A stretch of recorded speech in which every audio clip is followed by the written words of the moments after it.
Welcome to this explainer. Today, we're diving into a massive, frankly mind-boggling financial true crime mystery surrounding the highest-paid boxer in history. We're going to unpack his staggering public image, a recent flurry of really humiliating lawsuits, and the jaw-dropping allegations of missing millions that are making headlines right now. Think about this for a second. How does a guy whose literal nickname is money, someone absolutely synonymous with endless wealth, suddenly find himself getting slapped with tax liens and eviction notices? It's wild, right?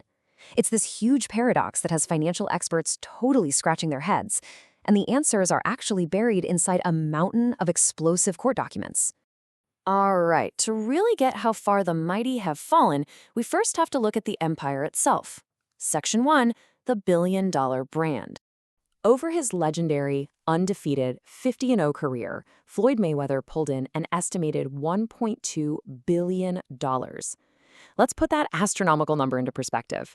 During his historic 2015 bout with Manny Pacquiao, the fight of the century, Mayweather was clearing roughly $7 million every single minute. Literally, $7 million for every 60 seconds he was in that ring. And man, he leaned into it. He basically turned spending money into performance art. We're talking an $18 million Jacob & Co. watch, just dripping in 260 carats of diamonds. His former assistant even said he kept a casual $125 million just sitting in his checking account. Add in the fleets of Bugattis, the Rolls-Royces, his own customized private Gulfstream jet dubbed Air Mayweather, and $12,000 weekly steakhouse dinners, you get the picture. He blasted all of this all over social media. The spending wasn't just a byproduct of his wealth. The spending was the brand. But, even the thickest armor has weak spots. And that impenetrable facade started showing some serious cracks in early 2026. Section 2, rumors of bankruptcy. Things went downhill fast. I mean, really fast. In March 2026, boom, a $7.3 million IRS tax lien hits him. Then, literally the next month, a Miami jeweler sues him for $1.4 million in unpaid luxury watches and gold chains. And by May, another lawsuit drops, this time for over $330,000 in unpaid rent and late fees on a luxury Manhattan duplex. His PR team was working overtime, fiercely denying any bankruptcy rumors, but the public records were painting a very different, pretty humiliating picture of unpaid bills piling up. Now, Floyd wasn't just going to sit back and take it.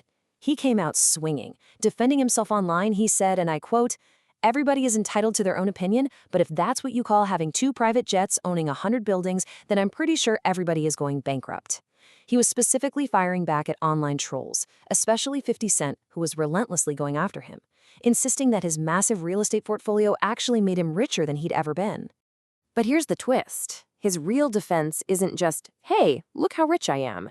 He's actually claiming he's the victim of a massive coordinated scam. Section 3.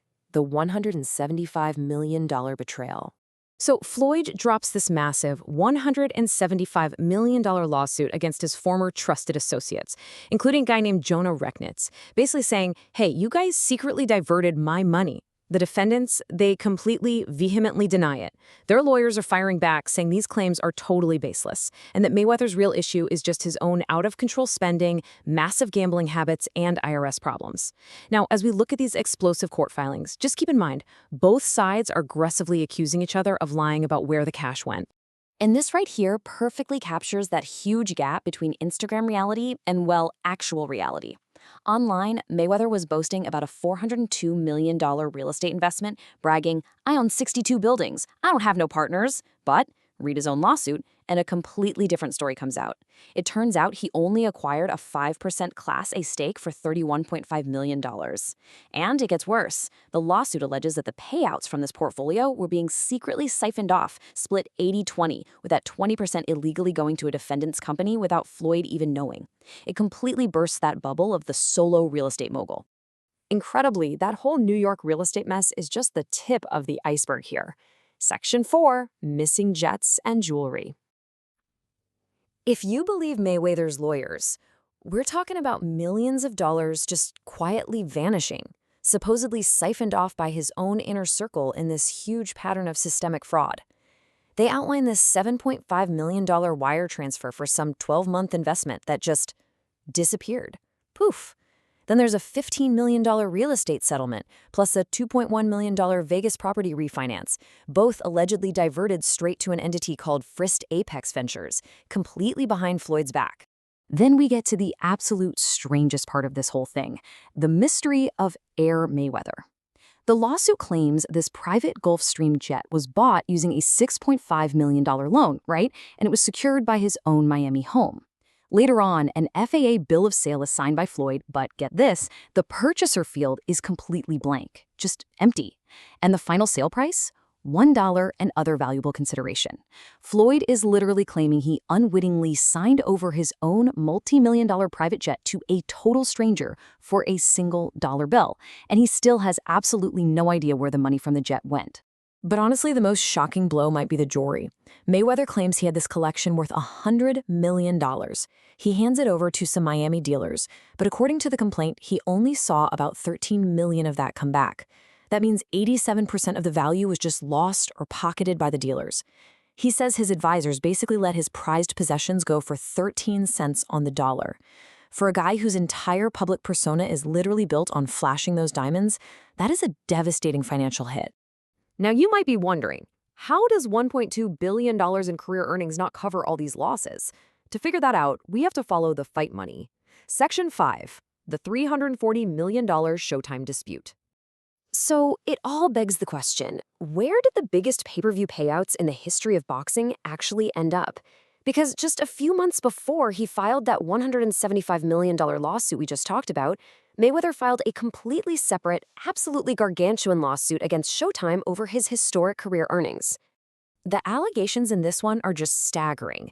Floyd claims that for 15 straight years, his former advisor, Al Heyman, was running this scheme where Showtime routed his fight revenues to third-party accounts instead of straight to his own bank. The lawsuit claims this money was basically treated as an unchecked slush fund to pay for totally unrelated costs. And when Floyd's new team finally stepped in and asked for the financial records to trace all this cash, they were allegedly told the documents were, quote, lost in a flood. Yeah. So in total, he is saying $340 million of his hard-earned fight money was diverted before he ever saw a dime. So stepping back from all the messy court battles and legal jargon for a second, there is a huge, harsh lesson buried in here. Section 6, earning it versus keeping it. This whole saga perfectly highlights one crucial, absolutely fundamental financial truth. There is a massive difference between making wealth and actually keeping it.